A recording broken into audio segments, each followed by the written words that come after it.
Slušajte me. Znam da samo radite svoj posao, dečki, ali ste pogriješili što se mene tiče.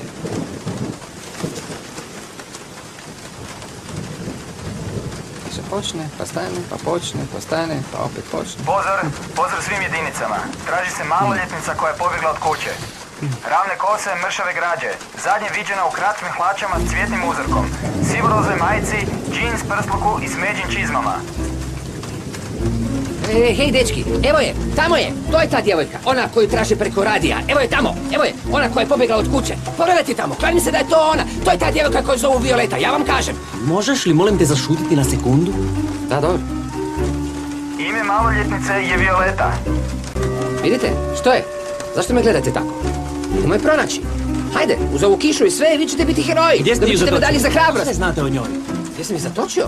Vi to ozbiljno pitate? A upravo je prošla kraj nas, zar Pa ne? kako ste znali njezino ime prije nego su ga rekli preko radija?